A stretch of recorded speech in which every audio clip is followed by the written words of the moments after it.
Hello again, everyone. This is the brand new MMAfighting.com live chat. It is Wednesday, July 8th, 2018. I'm Marc Raimondi here with Shaun Al-Shatti. I'm in this new place today, Shaun. It may be a temporary location. I'm in the Vox Media office in Los Angeles. I know there's probably a bit of an echo. Oh, nice. This is our situation today. Could be different moving forward, but hopefully our technical issues, our audio issues are incrementally better than they were last week. Yes, I have a new mic. I have new lights. We have a new setup. This is evolving, like we said. Hopefully this week's a little bit better, a little bit of improvement. Each week, hopefully, will be a little bit of improvement. On my end, you already kind of your internet slowed down there a little bit, so hopefully we can power through that. Hopefully it's not a thing. But yeah, it's fun to be back. Let's launch into this. 1% better every week, Shaun, right? 1% better every week. 1%. Although I'd like to do a little bit of 5 and 10% in there to start. But once we get rolling, let's get 1%. Let's start with 1 because you want to keep the bar low so you can continue to meet it every week, right? Keep the bar low does not seem like a good tagline for this show. So I don't know about that. I was actually going to push for that being the name of the show. Is that not a good idea? Keep the bar low? No? We can work on it. I think there's potential there. So I'm drinking this water from the Vox Media little, I don't even know what this is, but it's watermelon water. I have a Luke Thomas-esque rant coming up. Maybe a little bit later in the show, but let's start with some actual mixed martial arts stuff, shall we? Now that's a tease. I like that. You got to keep them wanting more, right? Hey, exactly. Let's do it. We're going to address the Anderson Silva USADA news very soon. Ariel Helwani from ESPN reported that Anderson Silva will be suspended 1 year by USADA. USADA has not confirmed that yet, so when they do, which will probably be very likely while we're still on the air, we will let you know what they say. In the meantime, Shaun, let's start with our lead item for the week. Stipe Miocic, who first told ESPN's Brett Okamoto on Monday and then told ESPN's Ariel Helwani on the Ariel Helwani show also on Monday that he is not very happy with how things went after UFC 226, was not a big fan of the theatrics with Brock Lesnar and Daniel Cormier after the fight was over. And he believes, Shaun, that he deserves an immediate rematch. What are your thoughts on Stipe Miocic's assessment of how things have gone down over the last week plus? Yeah, I mean, he really painted the area, right? Because it wasn't only those two outlets. He also, I think, put something on Instagram, put something on Twitter. He really wanted to make sure his message was heard, which isn't something we are really used to from Stipe. I feel like he, throughout his reign, and it's not controversial to say, was just a guy who didn't really look for the spotlight. He didn't really look to get his voice out there. In fact, he actively almost worked against it. I think anybody who's really listened to a Fight Week interview of him or even just a press conference with him, generally he's almost the anti of whatever engaging would be. Like he's like actively shunning it. And you know, man, I think that plays a big part in this. You know, like I can understand where he's coming from on one sense. I mean, he is the record-breaking heavyweight champion. He has all of these accolades that me and you in particular talked about all week on UFC 226 Fight Week. All these finishes and this tremendous run that he went on. In a general sense, I can understand where he's coming from. He does deserve a rematch if this is a merit-based system. But this is not a merit-based system, and that's just the reality of it. And I mean, he even before the fight said that he would be open and he'd like to fight Brock Lesnar for his next fight. So at this point, it almost feels as if he gave it some time to weigh in, and he watched that over and he got very frustrated with what he saw. Maybe he saw mistakes. Maybe he saw openings that he missed. But also, I mean, the Brock Lesnar thing afterwards, he did call Stipe a piece of shit, which was obviously over the line, but that was all part of the theatrics at play. I'm sure that weighs on Stipe as well. But it really does feel like almost, man, like you're coming into this too late with that request and with that idea of, you know, give me what I deserve. Because for the entirety of your reign, you really put very minimal effort in trying to engage in sort of the back and forth when it comes to asking for what you want, or just like putting your message out there, getting your message out there, being engaging in press conferences and you know, interviews and things like that. Like, that's all part and parcel with all of this. The more I guess, like, you look at DC. I mean, he is so engaging. He's so the fan base really rallies around him at this point. I don't feel like they have to do that though. I think that's really the bottom line. Does he really have to? I mean, yeah, sure, he does have to, but should he have to? Should that be the grounds for which these things are decided? Should he have to speak up and talk crap and do whatever it was that DC and Brock Lesnar did that night? And look, I'm as big of a pro wrestling fan as anyone, but Stipe does have the resume, and I believe he actually has a point when it comes to the immediate rematch. When you see, Shaun, the people who have gotten immediate rematches over the last few years, Cody Garbrandt's getting one in a few weeks at UFC 227 after getting knocked out. Miocic did much more as the heavyweight champion than Garbrandt did as the bantamweight champion. All respect to Garbrandt, but he has a point though, doesn't he? Doesn't Stipe have a point? Oh, absolutely, he has a point. But the idea, if it was up to me, and this is an ideal world, and none of this matters, I would give him that rematch because he obviously deserves it. This is a Jose Aldo situation where nobody deserved that rematch more than Jose Aldo, but he didn't get it just because that's the whims of sort of the culture and the fans are what dictates this. And I mean, the Garbrandt example is a perfect example because he, in no way, shape, or form does he actually really deserve a rematch. He never defended his title. He got knocked out in the second round. Sure, it was a close fight and he almost won in the first, but that alone doesn't get you a rematch. He got a rematch because there was enough demand for it, and also there was a little bit at work there with the Dillashaw DJ situation. It seemed like the UFC was punishing TJ a little bit. But back to Stipe, I mean, in an ideal world, obviously he deserves this rematch. But this is not an ideal world we play in. We work within sort of the rules that have been set and the dies that have been thrown. This is the entertainment business, and DC in the UFC is in dire need of big fights, big pay-per-views. DC Stipe 2, I don't think sells any better than DC Stipe 1, and DC Stipe 1 did not sell particularly well. DC, and you also at that point run the risk of ruining what would be a giant payday for everybody with DC Lesnar. And I just feel like that he's spinning his wheels. I mean, he can ask for it. He obviously deserves it. Again, in my opinion, he deserves it. But my opinion doesn't mean anything. And realistically, he's not going to get it. So, I mean, my question is here, and it's kind of more of a rhetorical question because I don't know. I know you don't have the answer and I don't have the answer. But how do we reconcile mixed martial arts? And this is really the big question, right? This is like question A in this sport. How do we reconcile the merit compared to who's going to make the most money? And who's going to make the most money wins out pretty much every time, to the absolute, I mean, there's people upset. There's fighters upset. When that whole thing happened with Lesnar and Cormier, people were very upset about that. A lot of fighters came out against that. What do fighters need to do to sway the tide? Is it a fighters union? Is it the Ali Act being extended to mixed martial arts, which is currently in Congress right now? How do the fighters get what they want out of this and not have to be at the mercy of promoters trying to hotshot the best possible money matchups? I mean, that's really the $1 million question, and that's the question we've basically been unable to. $1 billion question, Shaun. Nice. See, there you go. That's the question we've been unable to answer for 2 decades now. And I mean, a fighters union would obviously help. It would help a lot of these issues when it comes to just anything, whether somebody's going to get paid when a fight falls out, whether somebody like Paul Felder can get their matchup ripped out from under them repeatedly. There are a lot of situations where a fighters union can come into play, and matchmaking, of course, would probably be one of them.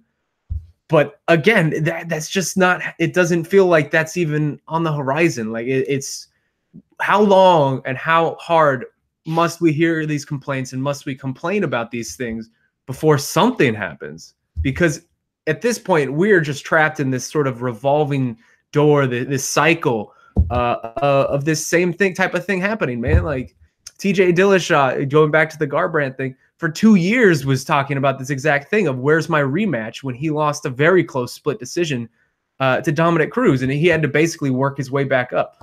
it looks like Stipe is going to have to do the same. And meanwhile, again, Cody Garbrandt's getting a rematch. Other people, Joanna Jędrzejczyk gets a rematch. That's deserved, but it's very at the whims of the promoter. And I don't know that there's a way to fix that unless these fighters can actually band together. And I don't know that that's possible.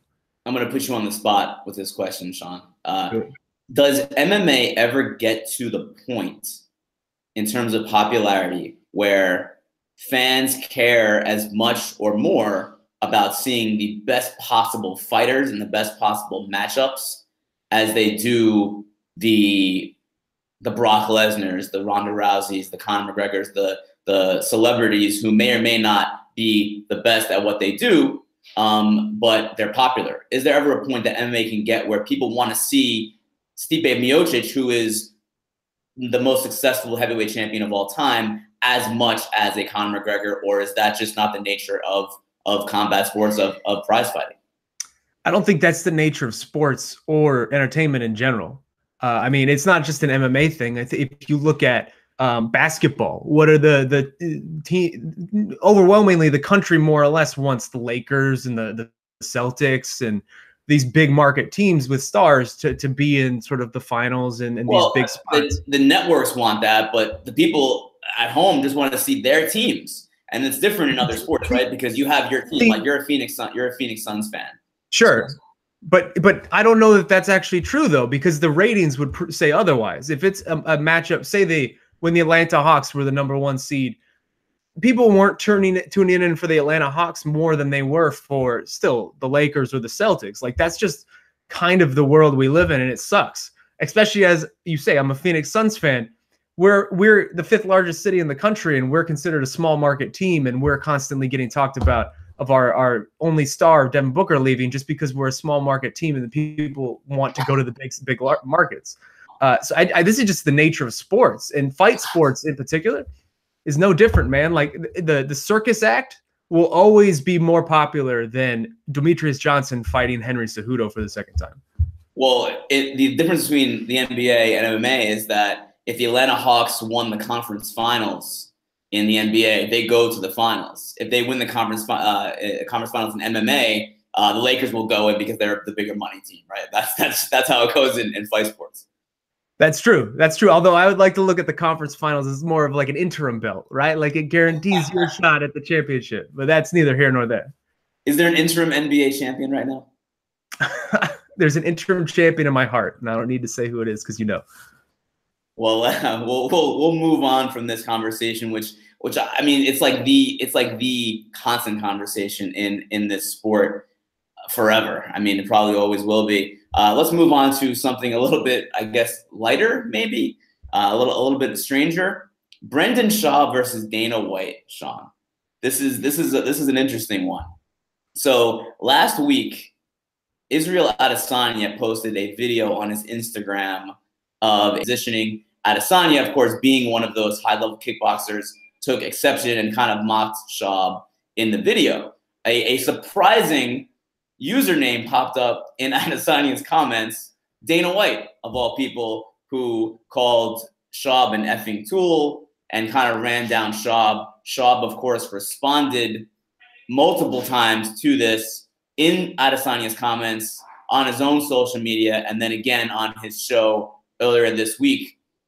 This is I mean, it's neither here nor there when it comes to the importance of mixed martial arts, but boy, did it get a lot of attention this week. Too much attention, Shaun? Do you think people are paying too much attention to the Schaub versus Dana White rivalry, or is this just kind of good fun in between big fight weeks? I don't know that it's good fun. Good, maybe not for them, but it's kind of been good fun for. If you look at the comments, people are kind of getting a kick out of this. It's not surprising though. I feel like the Dana White versus blank, fill in whoever you want, has overwhelmingly always been one of the most popular debate pieces, think pieces, conversation pieces forever in this sport. Like, no, you could pick your target, Dana White versus, that's going to end up with 200 comments on a website and, you know, on whatever article. So it's not surprising. What do you think? Yeah, I mean, it's just kind of out of the blue, and it seems like those two guys have some personal issues that have not come to light yet on social media. And part of me says we don't want to see them come to light, if you know what I mean. There were some things that Schaub might have implicated in that social media post that I would prefer not to even get into. So, I mean, I guess the most recent thing that he said was, and it's been something that a lot of people have said over the last few months and few years, is why does Dana White keep running down his own fighters? Why does he keep undercutting his own fighters? Francis Ngannou is one of the most recent ones where Dana White said after UFC 226 that ego got in the way, and that's what caused that terrible performance against Derek Lewis. I mean, what do you think, Shaun? I mean, I feel like this is something that we've talked about ourselves, that other people have talked about. What is there anything for Dana White to gain by saying these things? It doesn't make sense, man. And it was telling that even in the back and forth between Dana and Brendan, that Dana's first inclination was to go at Brendan's record. I mean, that even in the IG post, which wasn't even a bad record. It's 6-5. That's pretty good. That was the thing that got me, where he's just like trying to make fun of him for a 6-5 UFC record. Like, oh, you competed in the UFC 11 times and won more than half of them. Great job, guy. Like, that's actually a really that's an accomplishment. And for him to say say it almost as an insult is very telling to me. Because I mean, man, how many? Again, I hate to use this again, but how many times have we gone to this well? I do not I'm with Brendan on this in this regard. I don't understand what the constant cutting down of fighters does, other than it keeps. I mean, I understand what it does on a larger sense of keeping Dana at the very top of the heap and anytime these guys get too big, cut them down to size. But like, you're a promoter. You're not promoting your fighter when you're sitting there telling all of us that Francis Ngannou has this massive ego and he has all these ego problems, and then poor Francis hears about this and says, I've never heard any of this from anybody in the UFC. I didn't know any of this. It's a constant trend, and it seems more harmful than it does good, but that's just what the reality we live in, right? Like, these fighters can be cut down at a moment's notice. Just in January, Dana White was at a press conference espousing the power punching of Francis and saying he hits harder than a car and all this ridiculous promoter speak. And now in a matter of months, it's flipped on its head. I don't know. I don't know. What do you think?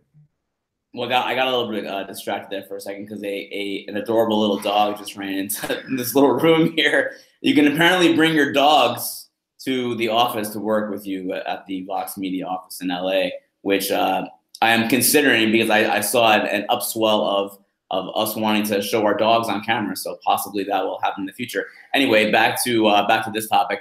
I don't know. Like, I couldn't tell you the exact statistics, the numbers of what fighters do after Dana White burns them in a press conference or on social media or what have you. But I can tell you one thing, Shaun. Whenever we write about Tyron Woodley or Amanda Nunes or someone that Dana White has kind of unleashed the dogs on over the years, the comments are almost, 75% negative.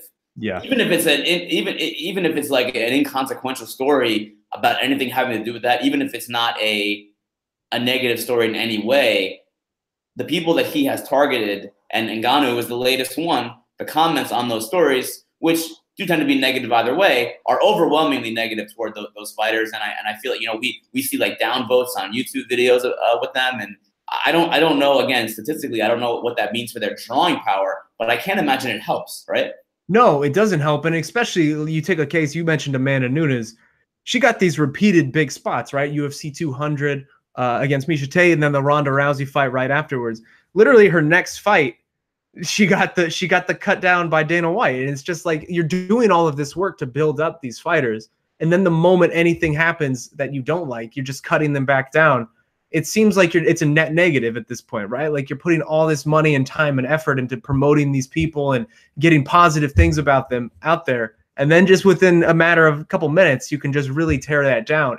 And it's almost like a Conor McGregor situation in that, like, for example, when Conor labeled TJ Dillashaw a snake, you still, years later, you still see snake emojis all over TJ Dillashaw's social media.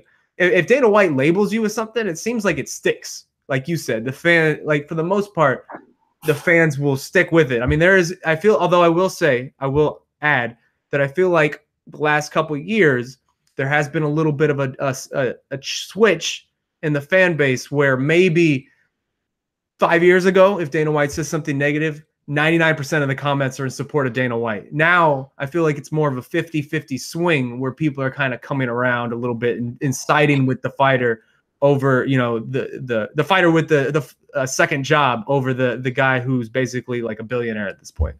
Also, Dana White was leading the Francis Ngannou team before UFC 220 when Ngannou fought Stipe Miocic.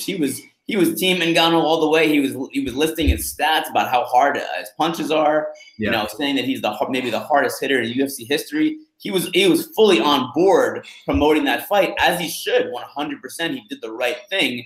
But then as soon as the guy has a bad fight, he turns on him. Look, Francis Ngannou, emotions aside, business-wise, there's still a whole bunch of upside for this guy. He's still very young in the sport, very new in the sport. Francis Ngannou can come back, win 2 fights, win the title, and be the heavyweight champion for 2 or 3 years and be one of the biggest names in the UFC. That still exists. That's still out there. It seems a bit short-sighted that he would go on the attack like that. Even if it's true, right? Yeah. Dana White, let's not kid ourselves. He's not always honest with us, admittedly so.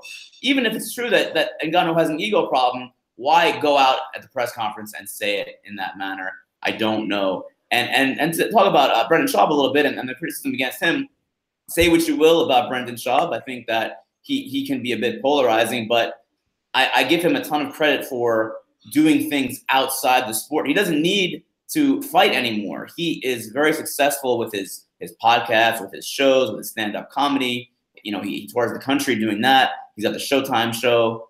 The guy's doing a good job. Say what you will. Not everyone is a big fan of him, but you got to give him credit for what he's been able to accomplish post UFC. Absolutely. Now let's move on. We have a little bit of breaking news. We addressed it earlier, but now it's finally official. Anderson Silva and USADA have come to an understanding.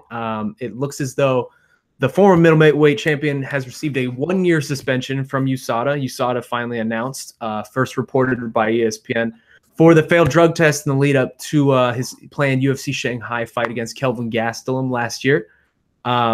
Ultimately, this comes down to an issue of a contaminated supplement, and Silva, age 43, hopes to resume his fighting career. In a statement, Anderson says that he feels vindicated. So, Marc, USADA is your corner. You sit on this corner. You own this corner better than anybody in the sport. This is now 2 times for Anderson, but this one's a little different than the first. So first, your immediate reaction to Anderson Silva and this news. Is he vindicated?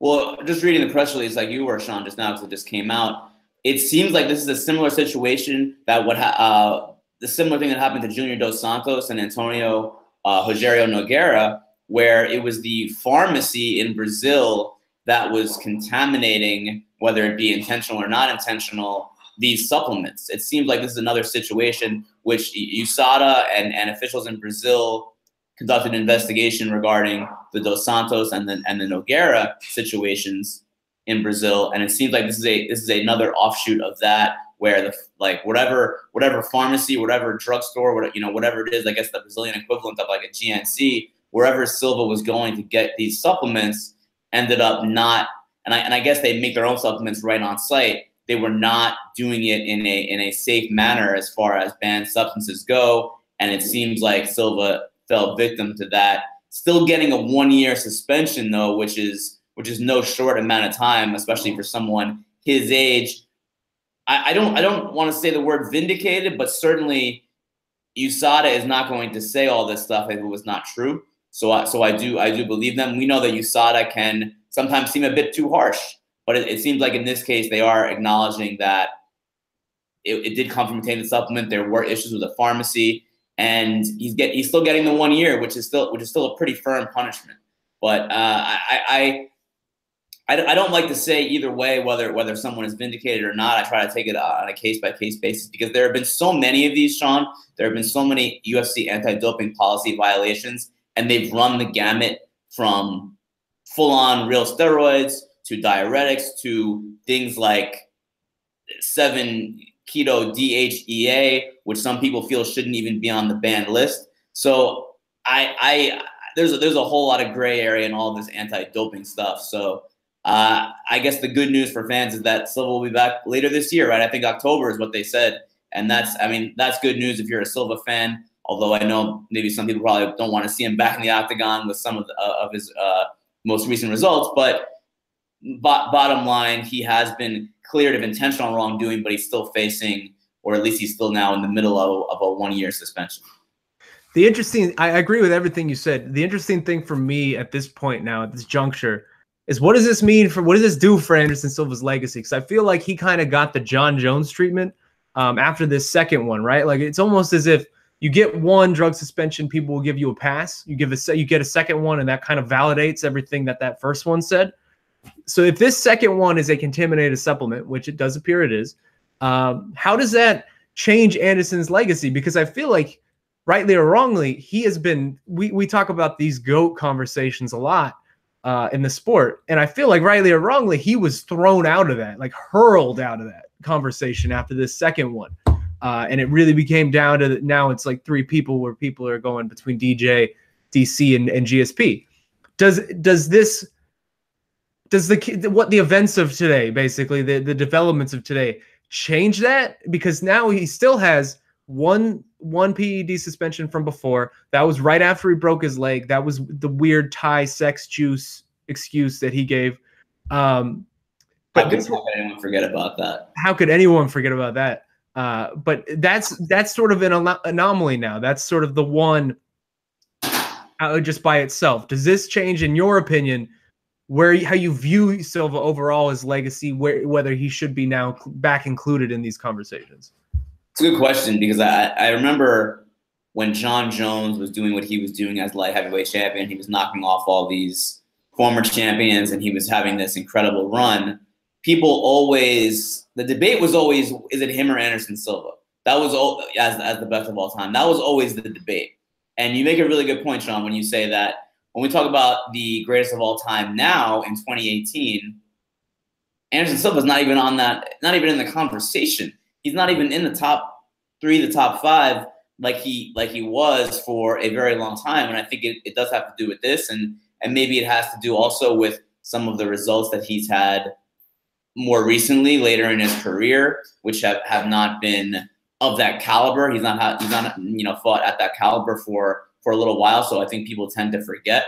As far as this, I don't think, at least personally, and this is still very fresh, I don't feel any differently about him now, knowing this, than I did before. But I also I wasn't ready to say Anderson Silva is a fraud, a fake. I was never ready to say that in the first place. I always felt like he still remained one of the best of all time, despite the late drug test. Now, I have a few reasons why I feel that way. One, he never did fail a drug test during his prime, during his formative years when he was the middleweight champion. I think he was the middleweight champion for 7 years, didn't fail once. Now, a few things about that. The testing was nowhere near as strong, of course, absolutely. That's an understatement.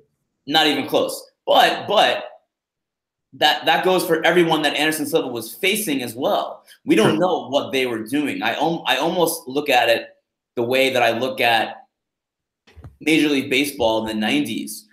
Yeah, Mark McGwire and Sammy Sosa hit all those home runs, and it was an aberration. They were more than likely on performance-enhancing drugs, but guess what? So were a lot of other people, and I think that is the case for the UFC in that era as well. So I can't take a whole lot away from him because of that.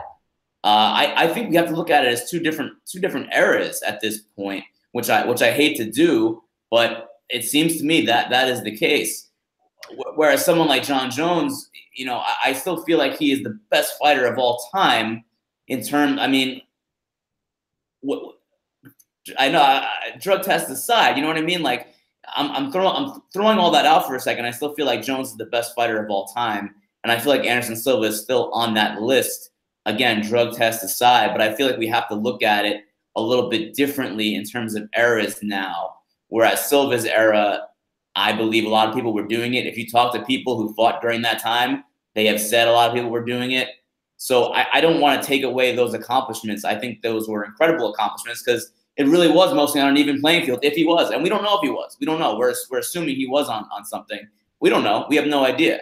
So I don't feel any differently about him now. I do feel like maybe some of the more recent, goats, if you will, the GSPs and the Cormiers, who have not tested positive for anything, I feel like they've kind of risen to the top of those conversations. But we still have to give the credit where it's due in terms of Silva. 7 years as the middleweight champion in the UFC is crazy talk. I mean, that is so hard to accomplish. Everyone has bad days. Everyone has a bad day. You go into the fight and you're not feeling your best and you drop the belt. That is so hard to do. I don't know if anyone will ever do it again. I mean, Demetrius Johnson I think it's 6 years or 5 years he's had the belt now. But will he get to 7 like Anderson did? I have no idea. Plus, Anderson went up and fought at 205 a couple times during that run too. So I still regard him very highly, despite all of this stuff. So a couple of quick notes on that, and then we'll launch into some questions. So you say, drug testing aside, you still consider these guys what you consider them. It's hard for me to say drug testing aside so casually because I feel like that's so dismissive of sort of the power of these drugs and the PEDs and what's available, right? Because if you let DC or Demetrius Johnson, if you just steroid up Demetrius Johnson, just really go hard on it and let him just do whatever he wants, go full pride mode, and let DJ become like whatever a Vanderlei Silva version of himself in Pride. Like, that's crazy. I don't even understand what his capabilities would be at that point. Can we get someone to draw this, by the way? I would love to see the Axe Murderer Mighty Mouse. So just to casually say, these aside, it seems to be it's not fair to the guys who have followed the rules. That being said, you did what you were correct in that, like, Anderson Silva's run, even during that run, like, the drug testing was what it was, but he still fought numerous people who eventually failed drug tests in that era. I mean, Stephan Bonner, Chael Sonnen, his biggest rival was Chael, and how many times has Chael failed? And it will openly admit what he was doing. Vitor, Dan Henderson, like, there are a bunch of guys here. Dan Henderson was obviously on TRT. There are a bunch of guys here who Nate Marquardt eventually needed TRT. Like, there are a bunch of guys on Anderson's record that eventually failed these tests. So if regardless, like you said, that was a level playing field on some level because it was just, there was virtually no drug testing. So it's hard for me, I guess, where I'm coming back to bring this full circle. I was one of the people who threw out Anderson Silva in my GOAT conversations when the second one went down. And if you look back, 4 or 5 years ago, I was one of the biggest Anderson Silva stands in the world. I was fully convinced that this guy was the greatest fighter we had ever seen, and I was fully on that bandwagon. I wrote a piece where I talked to all his opponents, to Silva 16, and I came away from that just thinking that this guy was a wizard. Like, he was just an actual real-life Harry Potter wizard who is very good at fighting in a very surreal way. And that kind of wiped away from my mind. That train of thought kind of wiped away from my mind over recent years while he's been losing, and then these drug tests. So to me, at least, I will do a mea culpa. This does bring me back around a little bit and puts in, let's sort of, I would say, refreshes his legacy in my head and makes it so that he maybe he's not in that GOAT conversation, but he's still up there, all timers, no questions asked whatsoever. Let's just touch on the Cris Cyborg Amanda Nunes stuff, since we put it in the headline, just so we're not doing some false advertising, Shaun. Cris Cyborg, Amanda Nunes can't seem to come to an agreement on when they're going to fight.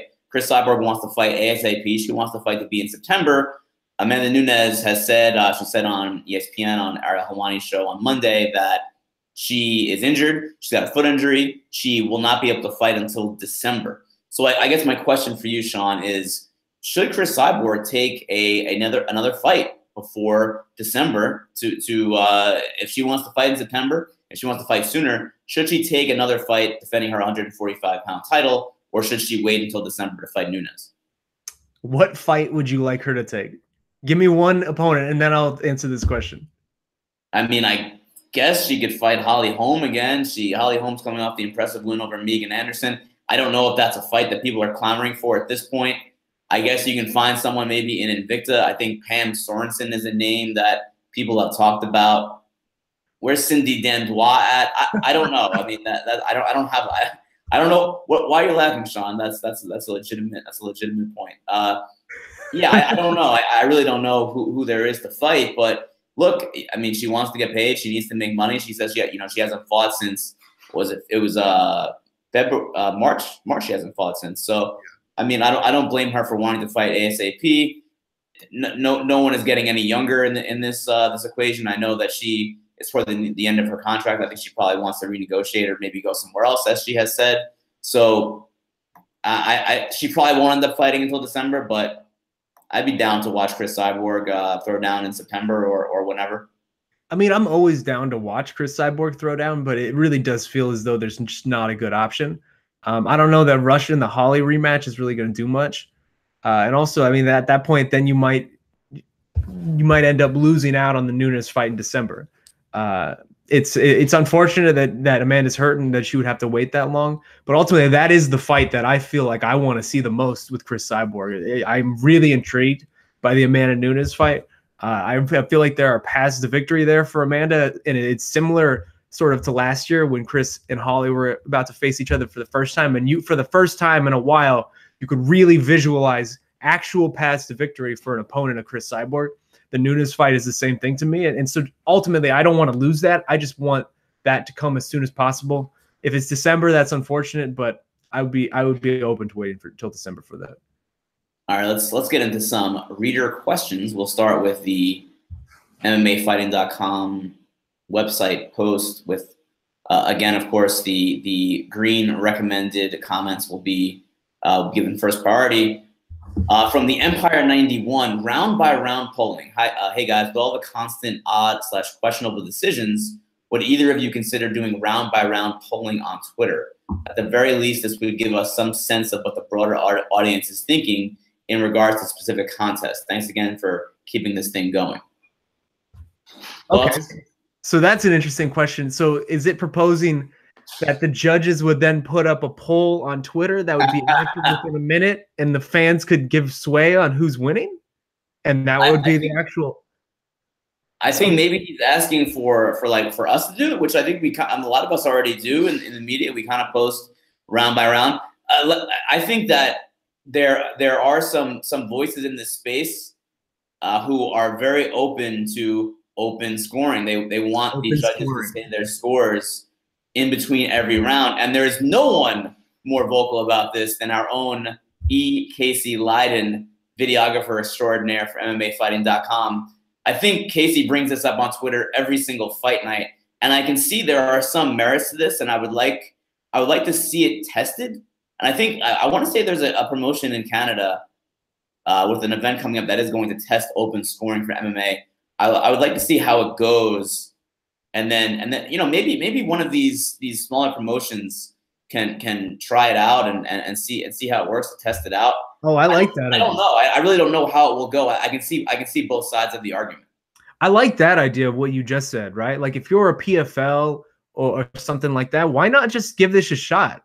Why not just give it a fresh look and see what happens? That being said, I am more and more becoming a big proponent of open scoring like EKC. Especially like if you just look at this past weekend in Boise, when the UFC comes to these places that normally don't have big fights, and these commissions employ their own judges and their own referees and officials, more or less. You get things like what happened at UFC Boise, where how many bad decisions were there? Like in a row, almost. There was just several really bad decisions. The Justin Scoggins fight was a horrible decision. The Rick Glenn fight, Devers Dennis Bermudez, was really tough too. I know there was a couple other ones. It's just if you have open scoring, at least these aren't surprises to everyone. Where if say Saeed Nurmagomedov and Justin Scoggins are fighting, and it's the end of round 2, and we see where things are actually sitting as opposed to where we feel they are, that will change the dynamic of the fight, and also that might change the dynamic of what the actual viewing experience is like. To where if we see that it's like a car crash happening in process, maybe there will be steps we can take to mid-event be like, okay, we need to address this immediately, as opposed to it being a post-fight thing where it's like something we can just brush off like, oh man, that was a bad one, let's move on to the next. If we see it happening in real time, I feel like there will be more of an emergency type of effort to be like, okay, we need to get this effing judge out of here because he obviously doesn't know what he's doing. I'll say one thing on judging, and it's something that I cover a lot, scoring criteria, etc. I feel like judging has actually gotten better. Stay with me now, Shaun. Stay with me. You're losing me. Better in places like Nevada and California, some other states who have reputable commissions. It's gotten better when the UFC brings in some of those judges to their overseas shows, what have you. It's still very tough sometimes in commissions that don't use those judges. It's still the same as it was 5 years ago. I really do believe there are not as many controversial decisions in California and Nevada. The really good commissions who have made it a point to go out and seek out some of the best judges, and that is not the case with some of the other commissions in the country. And Calgary is coming up. I don't know who they're going to use up there next week. Hamburg, hopefully the UFC flies in some good judges. But yeah, I think it has gotten better in the good commissions, but it's remained the same. And I think it's even magnified more about how, like, the people probably think it's worse now. I think that's magnified because there are some good judges, and when they're on the fights, they know what they're doing. But when they go to some commission that doesn't have a lot of big events and they want to use their own judges, things can kind of fall by the wayside. Absolutely. So moving on to the next one, we already addressed this a little bit. Although there is one aspect to it.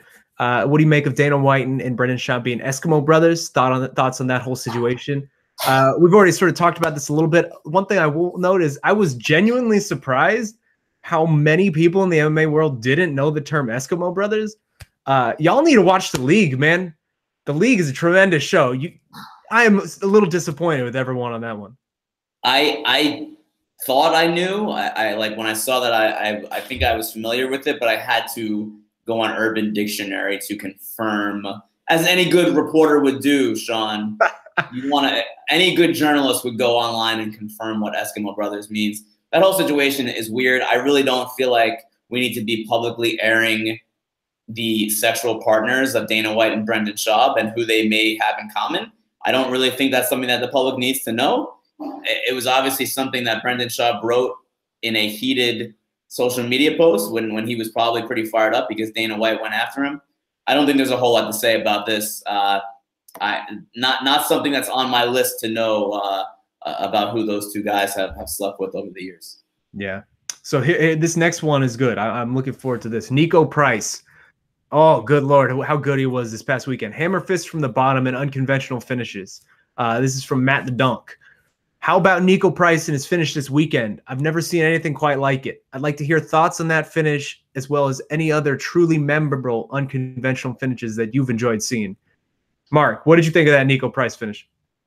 It was amazing, and it was a late stoppage only because I think Herb Dean was like, wait, I've refereed hundreds of MMA fights. I've never seen anyone go to sleep from hammer fist from the bottom before. First punch knocked him out. Unbelievable. And I can't fault Herb Dean because I didn't think he was out either. I thought, okay, so my initial thought, Shaun, was like, okay, he ate the hammer fist, but he's still working to get a better position because the hammer fist didn't do any damage. It wasn't that at all. It did the most damage. It knocked him out right away. And the way that Niko Price was able to cue up Randy Brown's head with his foot, that is either a happy accident or some next level stuff.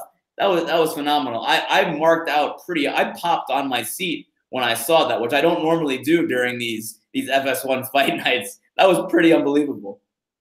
Yeah, man. The power that Niko was able to generate with such a small space, unbelievable, man. And like you said, sort of posturing the foot, like propping his foot behind the head, and just really like getting that one shot. He was legitimately out after one shot, Randy Brown. The next like 5 were brutal, and I've never ever considered that would even be a possibility of being able to finish a fight from that position. It was tremendous. And man, Niko Price, dude's someone to watch. Like he is coming out to kill fools, man. Like how many finishes has he gotten in the UFC already at this point? He's on a tremendous run. That welterweight division is stacked with new up and comers. Yeah, I'm a huge proponent of the Niko Price, and he had that fight last year in Texas where should have been a finish, a win. That got overturned because of marijuana, which I think is just absurd. There's no reason why wins should be overturned due to marijuana. So this is a guy who's on a real streak. He could be someone, and he is someone to watch out for in the welterweight division. We'll move on to the next question here. Hold on. One thing I want to add to that. We didn't answer the second part. Unconventional finishes. Do you have any unconventional finishes that are favorites of yours? Unconventional finishes. You're really putting me on the spot here. I mean, I'm a fan of the old school Anderson Silva back elbow finish. That was a personal. Oh, favorite. Against Tony Franklin. What do you do? One of those. That was good. That was a really good one. I don't know. I have to think about that one. There's so much.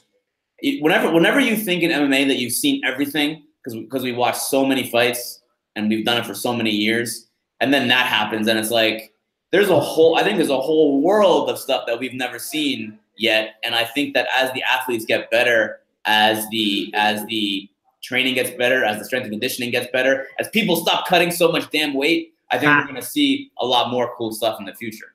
Yeah. So to me, a couple that stand out, maybe this isn't unconventional, but the Randleplex back in Pride, Fedor versus Randleman, that was a really insane sequence. I would say another would be, this is kind of mitigated because of the circumstances that ended up happening afterwards, but I've never had more fun at a fight than I had at Kimbo Slice versus Dada 5000. Like that, the finish of that fight. Come on, have some respect for Dada. Hey, man, rest in peace, Kimbo. But the finish of that fight was utterly ridiculous. And in the arena, before you kind of knew what was happening, it was a really hilarious time for everybody.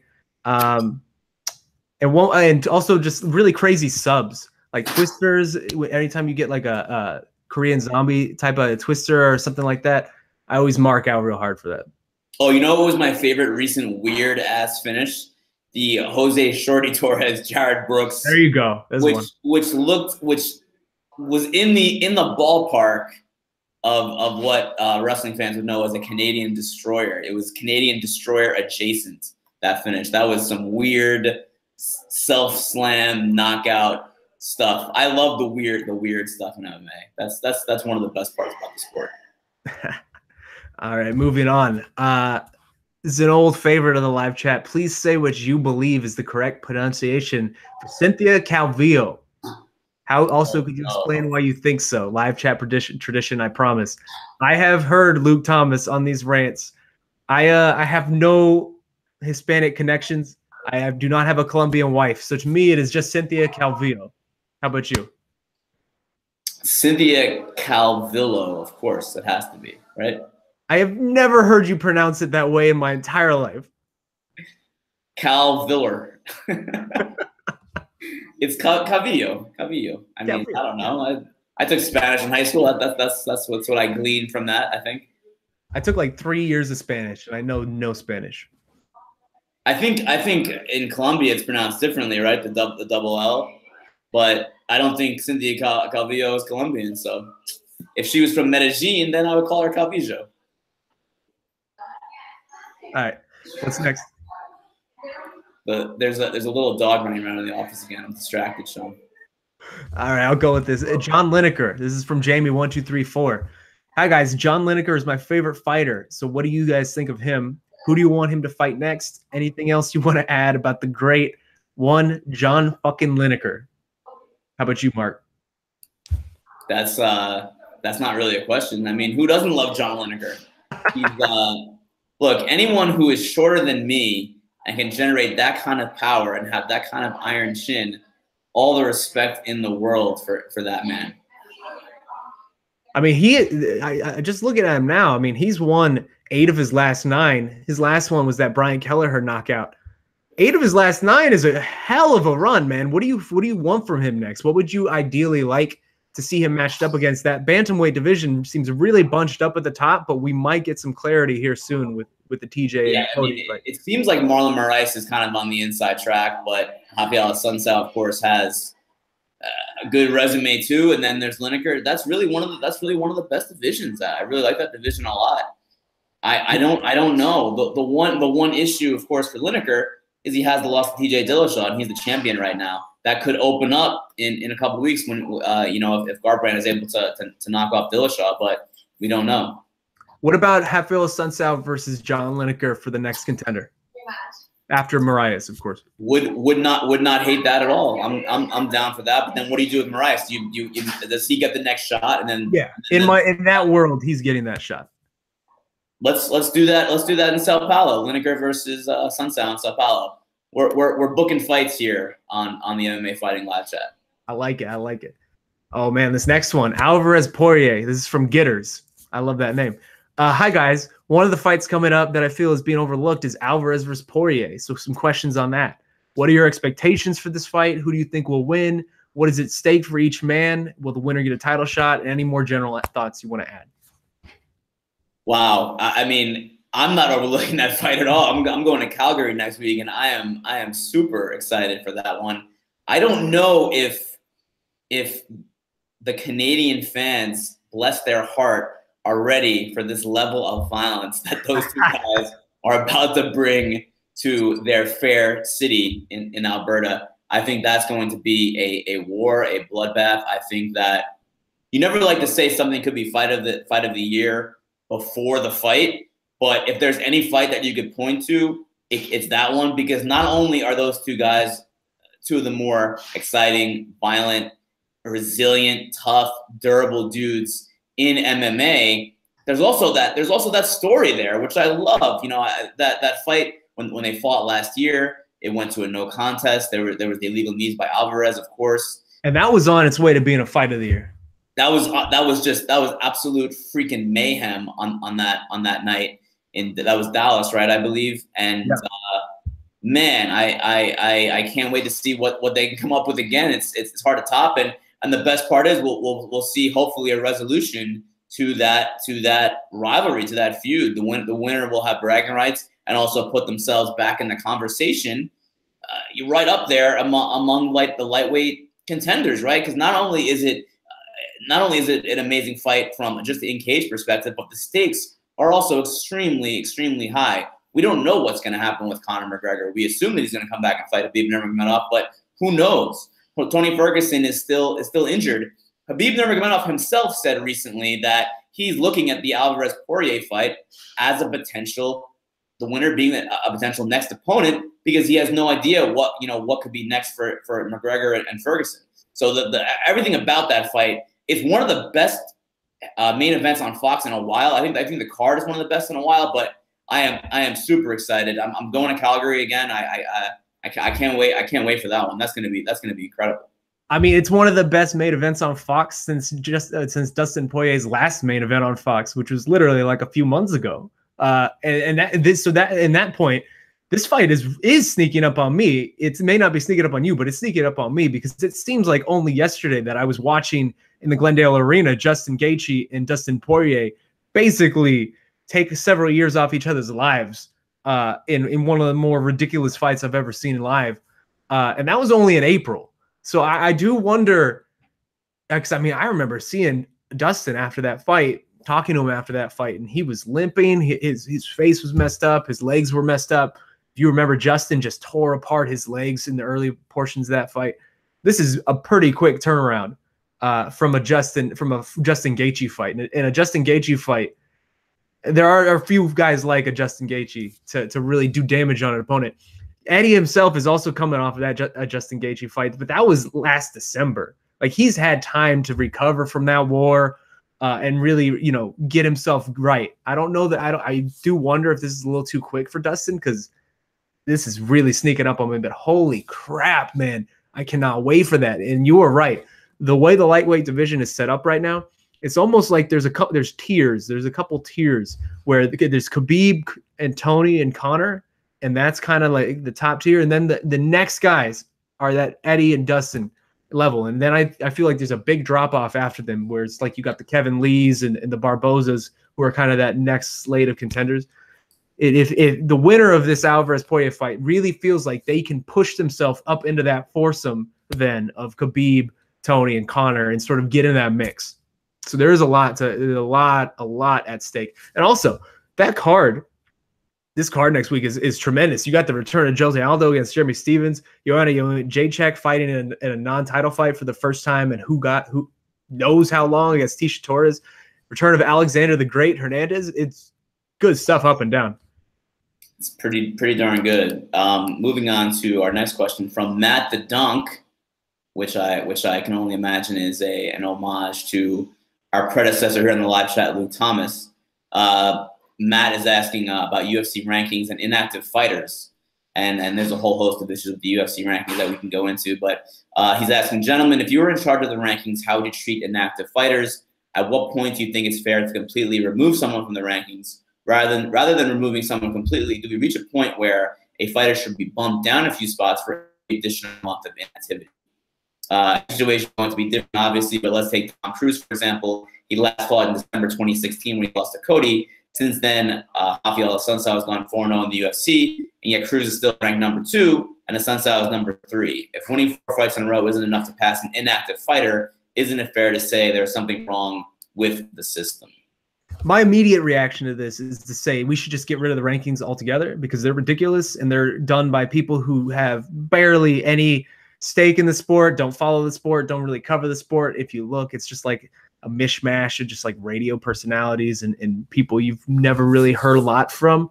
But if we're going to go ahead and accept that these rankings exist and that's the world we live in, my stance on this has always been anywhere like setting some sort of firm benchmark of either 12 months or 18 months. Because a year sometimes is maybe too little. 18 months seems like a good sort of medium ground.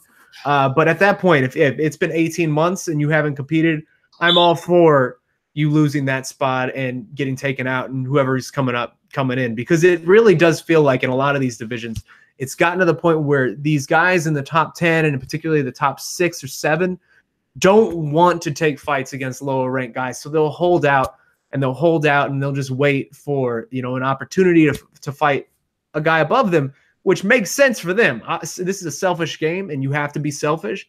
But on a whole, if everyone's doing that, it just clogs up the divisions. It just makes everything bunched up, and it makes it impossible for guys like the Niko Prices of the world and the James Vick of the world to really make progress in a division when they're just spinning their wheels fighting the same 15 to 20 ranked 15 to 25 type of guys because they can't get in those rankings.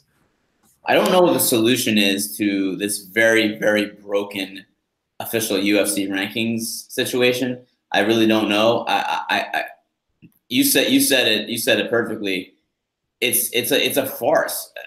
I mean, if we're being honest, Shaun, the reason for the UFC rankings in the first place was really just for marketing purposes. It was so that when fighters are on television or when they're promoting the fight, they can put a number next to their name. And if it's a fighter that someone, a fan, does not know who they are, you can immediately associate with them. Oh, that's the number 3 best lightweight in the world. I've not heard of that person. He must be good. He must be someone that I should care about because he has the number next to his name. He's number 3. He must be pretty good. That's really the only reason why that exists. I don't really believe that matchmaking is done with those rankings in mind. I think that Sean Shelby and Mick Maynard have their own rankings that they have, whether it's in their head or they're written out, and they know a whole lot better than the aforementioned group of media members. I mean, there really are not many. There are very, very few credible media members still voting in those rankings, and the reason is because it's a massive conflict of interest. It's a conflict of interest. If you're voting for fighters to be in a certain spot in the rankings as a media member, it is. I mean, that's something that can go toward their salary. It can, toward what purse they're getting. It could go toward contract negotiations. Not only can it. Sorry to interrupt. Not only can it, but it does. Yeah. Like it actively does. They use those numbers in those negotiations. Yeah. So I did it briefly when I was at Fox Sports. I have not done it since then. I don't really think it's a great idea. I would like to see some kind of independent rankings that are not part of the UFC machine. And also another really important point, even more important than the conflict when it comes to salary considerations and negotiations, is the UFC just pulling fighters all willy-nilly from those rankings. Nate Diaz was a good example. Well, he wasn't in good standing with the UFC. He was inactive. He's gone from the rankings. You can't even vote for him anymore. He's not even available to vote for. At that point, I mean, you can't, if you're a credible media member, you can't be part of those rankings because they're arbitrarily removing names from there. Meanwhile, Ronda Rousey, I'm pretty sure, I haven't looked today, but she's still in the rankings. Hasn't since December 2016. But if someone is out of contract, if someone pisses the UFC off, they can arbitrarily, unilaterally remove that person's name from the rankings, and the panel can't even vote for that person. That is why no credible media member should be doing those rankings. You should be able to pick. You shouldn't be able to have to be fed the names the UFC wants to give you. It should be real rankings. And honestly, any rankings should be all of MMA, not just the UFC. It should be Bellator fighters, PFL fighters, Invicta fighters. It should be everyone in the sport as part of those rankings. I would love to see some kind of an independent rankings. Maybe we're both in the MMA JA, Shaun, the Mixed Martial Arts Journalists Association. Maybe down the line, that's something that we can look at, a real independent rankings. But I'll never be part of the UFC rankings again, for sure. Yeah, I remember when the Nate Diaz thing went down, that seemed like it was really the breaking point for a lot of this. Like, that was kind of the tipping point where a lot of people started bailing. Because, I mean, at that point, he had inactive. Like, you say that with finger quotes. Because he had just fought, like, I think maybe 4 to 6 to 8 months before that. I can't remember the exact timeline. And it was really just arbitrarily. Also, really quickly, to fact check you, Ronda Rousey is finally out of the rankings. I just pulled it up right now. She's out? What? She's out. She's a Hall of Famer, man. She's out. Does that mean she's officially retired now or no? Who knows? All right, moving on to Will Flinton. This is a great question, and I'm really excited about this. Thoughts on the Bellator welterweight tournament? Who you have winning it all? Who's a dark horse? He says, I love what Scott Coker is doing with this tournament, although I think it's idiotic to put the headline fight of the tournament on the DAZN, where 5 people will be watching. Put it on Paramount. So, Marc, a lot to unpack here. We just found out the entrance, or at least 9 out of 10, because this is going to be a 10-man tournament with 2 basic play-in matches. We found out 9 of the 10 names yesterday. What are your initial thoughts, like, first of all, on the field for this Bellator welterweight tournament? Because I am really excited. Oh yeah, I'm all about this. This is great, and hopefully it all comes together smoothly. The issue with tournaments in MMA, it's not that people want to do them. That this is where MMA came from. This is the origin of the sport, but it's just hard to make it all work out with injuries. Let's not forget the Strikeforce Heavyweight Grand Prix was won by Daniel Cormier, who was an alternate. He was an injury replacement. So these are the things that kind of happen in MMA tournaments. So I hope everyone stays healthy throughout this tournament. As far as favorites go, Rory MacDonald is going to be in the tournament. He's got to be a favorite. I like Douglas Lima's chances in a lot of these fights, but Douglas Lima's first fight is against Andrei Koreshkov, and that one can go either way. I'm very, very curious to see how Michael Venom Page does against this caliber of opponent. Yes. They're really throwing him in the deep end. Finally, it's been a while, and I've been completely fine with how they built him up. This is it. This is sink or swim now for MVP. Cannot wait to see how he does. And Ed Ruth, another top prospect, he's looked so good in on these prelim fights against guys who are essentially opponents, as they would call them in boxing. He's also getting thrown into the deep end. So we have a great mix of elite fighters, veterans, John Fitch, prospects. I love it, man. I'm stoked about this tournament. I can't wait to see how it plays out. There are so many cool matchups that maybe we didn't think that we would see. Still wondering where Paul Daly's at. I would have liked to have seen him in the tournament too, but overall, I mean, this gets a big A from me for Bellator. Yeah, Paul Daly, you mentioned it, is sort of the glaring omission, right? Like him rounding out the field of 10. Oh God, that would have felt like perfect. Like this field. That aside, this field is really tremendous, man. Like you mentioned a couple, and I want to hit on them. Michael Page, we have been waiting for his chance to fight this level of opposition. The Rory MacDonalds of the world, the Lorenz Larkins of the world. We've been waiting for this for so long. I remember it's got to have been almost 5 years now from when his first fight came out. That video of him fighting Ben Dishman and just looking so disrespectful. I think he won with like a tornado kick or something. Like it has been a very, very painfully slow build for Michael Page. And I am really excited to now see him get thrust into this field. It'll be interesting to see what his first round matchup is, because I don't know that there's really an easy out in this tournament. So there's not even like they can give him a lower ranked guy to begin with. There are a lot of ground fighters in this tournament, and there are a lot of well-rounded fighters in this tournament. So he's going to be in the deep end immediately. Ed Ruth is another one. He has looked tremendous. If you guys haven't watched Ed Ruth, take some time and watch a couple videos of Ed Ruth. He is a uber prospect, a blue chip prospect. He was a wrestling stud, and he is translated extremely well to MMA. And I really enjoy what Bellator's done with him, where they've kept him on the prelims on a lot of these cards and let him just quietly build experience to round out his game. Ultimately, though, if you're making me pick a winner, at least an early winner, I think I'm going to trend. Oh, man, looking at this field, I think the winner of the Lima versus Koreshkov, in my head, for some reason, they're going to win. I like that matchup. Both those two fights have been tremendous. I think both those guys are really underrated, and I think this is a big spot for both of them to prove themselves against a guy like a Rory MacDonald or, you know, a Michael Page or whoever. That being said, one other thing I am really interested in for this tournament is, what do you do with Rory MacDonald? Like, he is the champion, and he's getting introduced in February. Do you have every fight of his be for the title, or do you do it in a way that all of his fights are non-title fights? They're 3-round fights, and then if he loses, whoever beats him, sort of in a New Japan style, you're familiar with this, whoever beats the champ in the tournament gets an actual title shot once the tournament's over in a 5-round fight. And then you sort of have a backstory where it's like, this guy, hey, you know, Michael Page beat Rory over the course of 3 rounds. Can he do it over 5? And it's an actual built-in rivalry already. I kind of like that way. What do you think, Marc? Well, first of all, I cannot believe that you're the one to bring up pro wrestling before I did. At least New pro wrestling. But I think that's a great idea. That would be actually fantastic. MacDonald is in the tournament. They're non-title fights. If he loses, the winner of that fight gets a title shot. He's guaranteed a title shot at some point down the line. And if MacDonald wins, let's say MacDonald wins the whole tournament, he gets to choose his next challenger. How about that?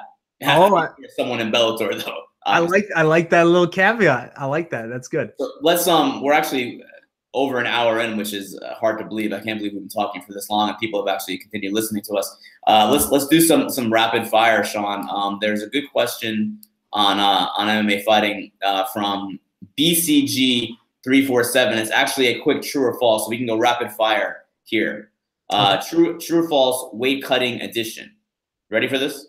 Oh, this is from Jonas D. Don't be slighting my man. Oh, I'm sorry. Yes, Jonas D. My apologies, Jonas. True or false, Max Holloway will never fight at 145 again? False. I'm going to say true. Max Holloway should never fight at 145 again. True on that, definitely.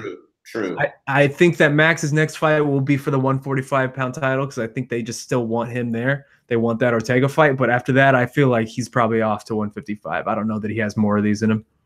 I just wanted to hear and know that the man is healthy and he's ready to go.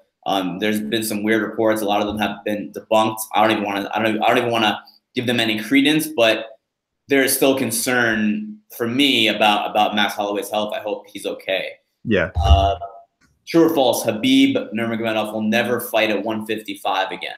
False. He's defending that title against Conor next fight. False. Khabib should never fight at 155 again unless his issues have ended after getting a nutritionist finally. I would say false. I mean, I think he has a good team around him. I don't know if he's going to be working with Tyler Mitten moving forward, but in his last fight he did, and he looked great. And you know that the past few cuts have been really healthy. Ultimately, I'd love to see a 165-pound division for him. I think he'd be the king of that, but I think he'll be fine at 55. He seems to have gotten his issues figured out. Yeah, false on that one for me too. True or false, Darren Till will never fight at 170 again? False. I think he's done too much work in that division. He's gonna keep trying. Yeah, I'll say false there as well. True or false? Darren Till should never fight at 170 again. I'm sensing a pattern with our answers to these questions. I'm gonna say true. These are good questions, though. I appreciate this. Sure. True. He shouldn't. Like, he's even said that he shouldn't be able to fight at 170. So I'm gonna agree with the man. Yeah, I agree. I'm gonna say true. He should not fight there again. True or false? Yoel Romero will never fight at 185 again. I think that's true. I think his next fight's going to be at 205. It's hard to miss weight as much as he has, especially in big spots, title fights, and be able to stay in that division. Yeah, I'm gonna go true on that one too. True or false? Yoel Romero should never fight at 185 again. True. True. Same here. True or false? Daniel Cormier will never fight at 205 again. No, man, this is an interesting one because I feel like if Shogun wins this weekend, he probably will want to fight Shogun because that's a good name on his resume and that's a very winnable fight for him. I'm going to say false just because I don't want him to fight again. So I'm going to kind of will this into existence.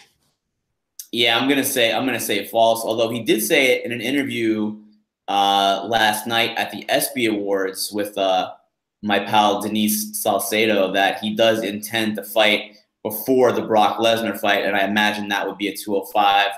But like you said, Shaun, I prefer not to do that. I think that 205 cut is too hard for him, especially after fighting at heavyweight in July. I know there's still, it seems like there's a long time between now and January when Lesnar is eligible, but in the grand scheme, that really isn't that long. And if he has a fight and he gets hurt or it's a hard weight cut and he can't come back, I think he's at risk of losing that Lesnar fight if indeed he sticks to the March 2019 deadline for his career. True or false? DC. I think we kind of already answered this one. True or false? DC should only fight Jon Jones at heavyweight since the cut takes a bigger toll on him and he seems to have more knockout power there. 100% true. I think DC is a natural heavyweight. That's his natural weight class. That's his optimal weight class. I mean, it says a lot about his character that he really shorted himself for the second half of his career fighting at light heavyweight just because of his friend. I think the DC Jones fight is very different at heavyweight, so I say true. I completely agree with you. I'd love to see that fight at heavyweight because we've seen it at light heavyweight. We kind of know how it goes, even though of course Jones had the positive drug test last time at UFC 214 last year, but I'd be very, very curious to see a full-strength heavyweight DC who has a whole lot of power in those hands. He's a big boy at 246. We'd like to see that. Shaun, let's move on to Twitter. Yes, give our hashtag chat rappers viewers some love. First question, and it's about pro wrestling. Are you ready for this one? Okay, let's do it. What match? This is, of course, about the New Japan G1 28, the G1 Climax, their big annual tournament. What match did you like more?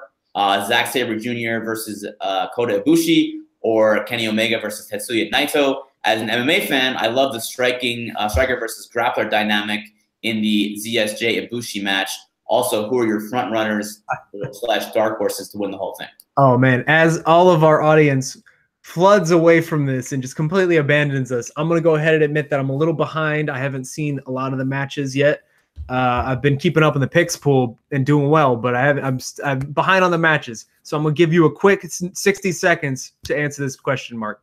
Okay, real quick. I did kind of dig the Sabre Jr. versus Ibushi match more, even though objectively speaking, I know that the Naito Omega match was better. And it was because of that, because I'm an MMA mark. So Sabre is a great grappler. Ibushi is a former pro kickboxer, almost fought in K1 at one point. So that dynamic was really, it was a really fun story. It felt almost like an MMA fight where they were telling the story of the striker versus grappler. So I did like that match more. As far as favorites, frontrunners, I think Okada will win the G1. And dark horse, I mean, Ibushi could be a dark horse. I think that it'll probably be Okada or Naito winning the G1. Could also be Omega, but Ibushi, I would say, the dark horse. Let's move on now before we lose all of our viewers. From Curious on Twitter, in the GOAT discussion, should willingness to fight anyone come into play? For example, George St. Pierre wouldn't fight Anderson Silva in his prime, only wanted to fight Michael Bisping at middleweight. Demetrius Johnson lost to Dominic Cruz, does not want to fight TJ. John Jones previously said he would fight at heavyweight, but not a top heavyweight. Cormier does not cherry pick. He fights the best. What do you think? You know, that's an interesting criteria. I think everyone's criteria can be different, right? Like everyone has their own criteria for this discussion that has no real answer. For me, I'd say that plays a little part of it. Willingness to fight anybody. I mean, GSP would have really bolstered his case if he would have fought Anderson in his prime and done sort of the DC route where he fights, you know, this long reigning champion at the higher weight class. That being said, I still have GSP #1, so I don't know how much it factors for me. How about you?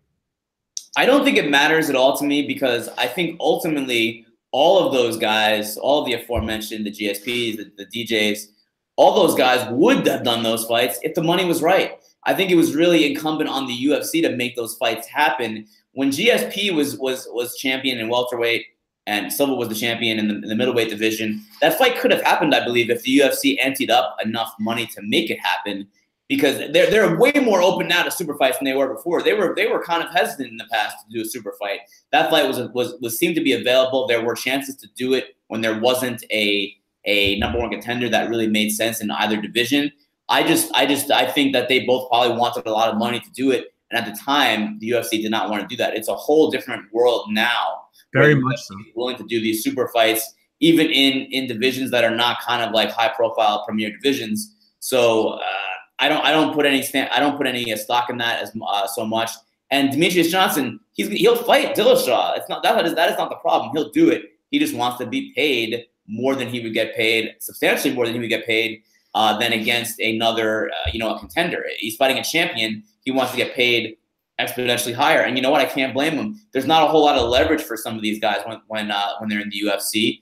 And if the UFC really wants a super fight, I think that's actually one of the bits of leverage they have. So I don't blame someone like DJ for using that. Absolutely. Now, keeping to Twitter, Highlights 480 asks, which bout are you most looking forward to this weekend at UFC Hamburg, Marc? Well, I mean, the main event obviously is really interesting.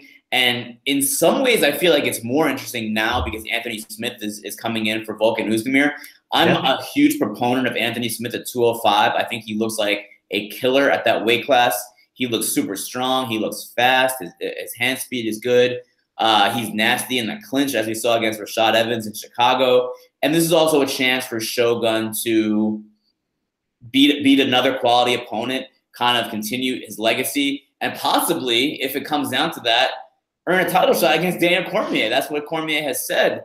So that's a very fascinating fight to me. I like that one. I want to see how it goes. It could be a coming out party for Anthony Smith because if you beat Shogun Rua, that's a big deal still, even now in 2018. And it could be a chance for Cormier to get a fight that he wants possibly sometime in the fall.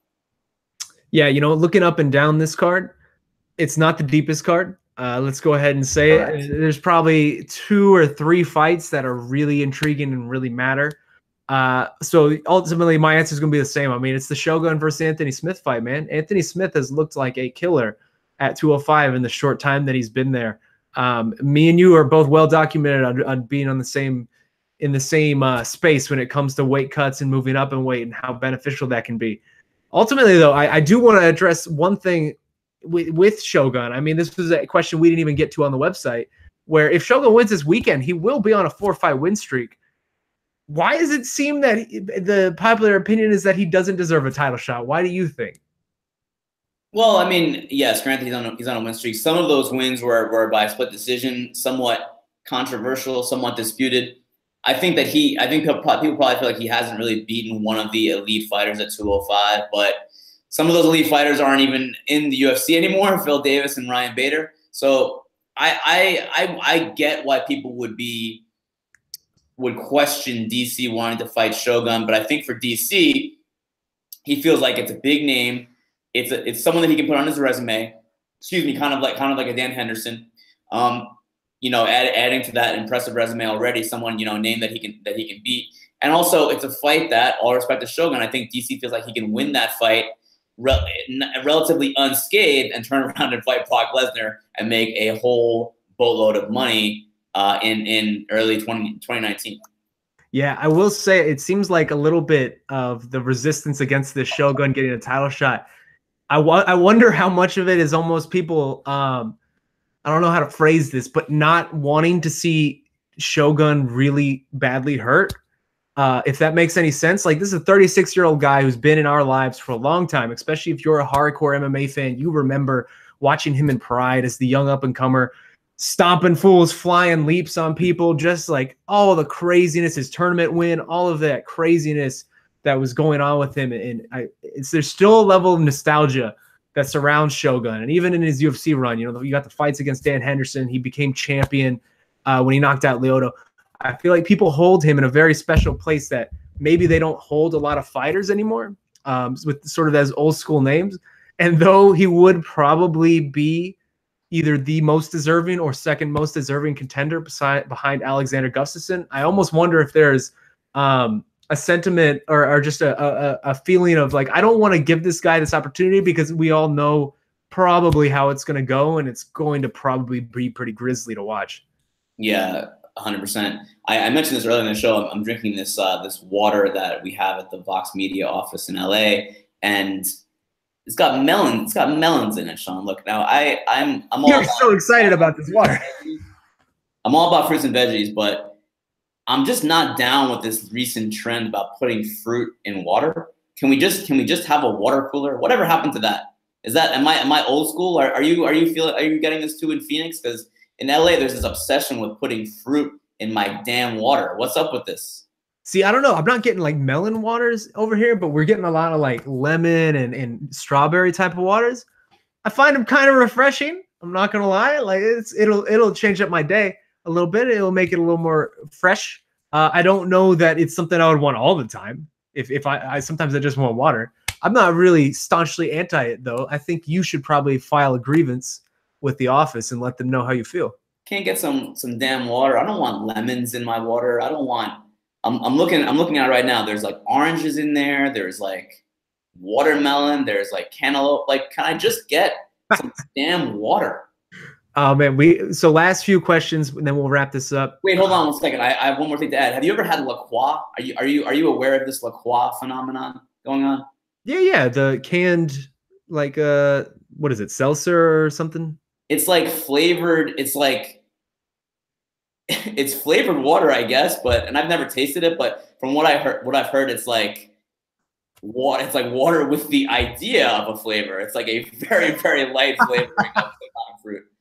The funniest thing that I've heard about La Croix, someone said that it's like drinking a glass of water and someone shouts the flavor of a fruit from the other room. That's what drinking La Croix is like. So you get a vague sense of it. I've never really had like a flavored water phase. Like there was like a month when I was like 10 years old where I kept having my mom buy me these flavored waters, and that was about it, man. Like it just never did anything for me. Yeah. Anyway, let's move on here. I'm not a big fan of this La Croix phenomenon. Yeah. 1 second. I need to get this one in here because this man has asked it about 4 times at this point. All right. I don't want to ignore him.